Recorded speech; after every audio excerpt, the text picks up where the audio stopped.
At the start of 2019, we decided to release 3 videos a week to YouTube for the next 10 years to teach people how to grow a YouTube channel.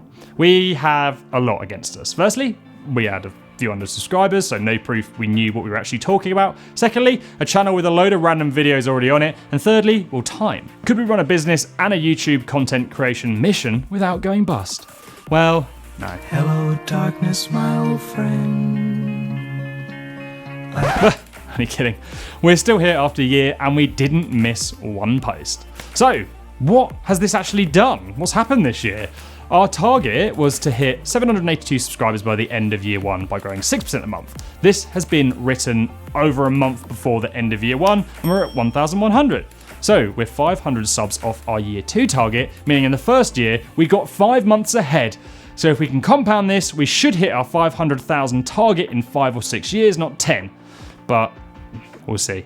The only issue here is we need to start smashing some home runs because at the moment 6% is only 60 subs a month. At some point that number will be more like 200 and we'll really test if this has all just been a fluke. We've got some tricks up our sleeve though, which we'll take you through next year. Our chart says we need to be at 1,600 by Jan 2021. If we're not over 2,500, I'm going to be a sad panda. What's cool is, in our 6-month review, we were up 60% on subscribers in 6 months. Over the whole year now, it's at 227. So the compounding of regular releases and videos getting found in search is showing early signs of maybe not exponential growth, but growth the right way. You've got to imagine YouTube and any kind of content promotion on any channel is like pushing a massive snowball up a steep hill. The ball is its heaviest at the bottom and the hill is its steepest. As you progress, you develop some seriously chunky calf and quad muscles, which means you can push faster and harder and things should get easier as a result. We see small signs of this already on the chart.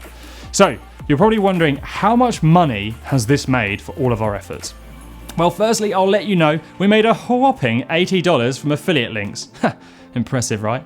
The cool thing has been we have signed up new clients from the channel for our production company. Huzzah! Initially, we thought this would take about 3 years to get business from. I know, right? That might not sound worth it to you, but our niche is really competitive, one of the hardest to get found in, and this only works if you're willing to be patient and do a lot of groundwork in the beginning. Over time, the efforts should pay off a lot. What's mad is we've generated 0 time wasters from the channel too. The coolest thing about this has been Simon, who I'm sure won't mind being named, drove 4 hours to come and work with us. Basically, the majority of the UK.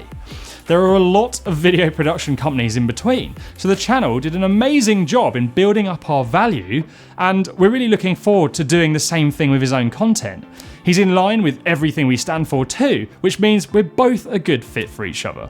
The next meaningful learning was to stick to our guns. In our 6-month review video, I mentioned how pretty much none of the videos we had made at that point had ranked in search or began to get traction. You'd think with loads more videos being made, our watch time would actually be going mad, but it's not shooting up that much yet. That's because some of our old videos from before the new strategy rank and bring in the bulk of views. We're waiting to see what happens in 6 months here before we panic, as we tend to see videos rank for search terms after 9 months, and it's only been 6. Well, now it's the end of the year, and I don't like to blow my own trumpet, but pretty much straight after the release of the video, things started to rank, and the watch time graph finally started moving the right way. So, what helped our channel to do this? Well, our GoPro videos picked up the most views in a 48-hour period from release. Our music software and kit review videos ranked and caused us to be emailed by the founders of Soundstripe, who turns out really cares about your thoughts, nice guy, and is open to ideas from you too. So if you want to pass a message on to them, comment it and I'll send them an email. Our teleprompter review ranked and sold for the Blighters in the first week. I know this because that's how many people told me they'd bought it, and we had about 600 subs then. So really, you can see why brands pump a lot of money into the bigger channels. Funnily enough, our legal advice videos on music ranked and caused the second most amount of views over the year on new content, mainly because we took long videos, made them short, and then put them in simple terms. A while ago, we made a series on making review videos, so check that out here if you want to rank faster and build watch time. Now, we don't really want to be a fully tech review channel.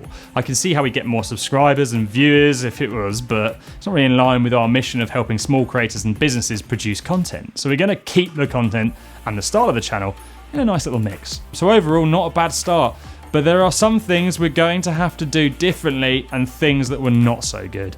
Firstly, we've given a year to let our average to poor thumbnails settle in. We're going to go and update all of them to see how it impacts old content as part of an epic YouTube experiment. The branding will be slicker, the image is more deliberate, and the text more intriguing. We've done this to one video already and it appeared to make a big difference, pretty flipping fast. We're expecting this to help the videos rank and hopefully get something suggested en masse. The next issue we have had is time. Now, we want the content of this channel to rock, but the GoPro videos took me 5 days to film, write and edit. And really a whole season of 36 videos should take us no longer than a week to research, write, shoot and edit. We are a business at the end of the day. YouTube has eaten a huge amount of time and spare time when it was only supposed to be a small out of hours project. We just can't see how the project will thrive without doing everything the best we can. So hopefully days will become 48 hours long and be fine, problem solved. Here are a few quickfire things that have also sucked. Spending loads of time on a video and getting 12 views. Getting trolled by a 10-year-old and told we bought subs because our views were so low. Listen to me, sunshine. If I was going to buy subs, you'd be looking at a few million down there now. We pushed too much YouTube content to our email list that signed up to a marketing list and watched our open rates drop 40% to 20% over the year. Whoops. So what have we learned? Well, writing, pushing ourselves and practicing what we preach consistently will grow our channel. We need to stick to our guns, trust our own knowledge and celebrate the small victories because our ultimate goal of 500,000 subs is a long, long way away. The people who personally thank us, reference our videos when we work with them, and knowing the impact it's having on small creators even makes getting 12 views feel worth the effort. So if you want to join us on our 10-year adventure, it's now a 9-year adventure, then hit subscribe and check out this playlist to master the basics of YouTube.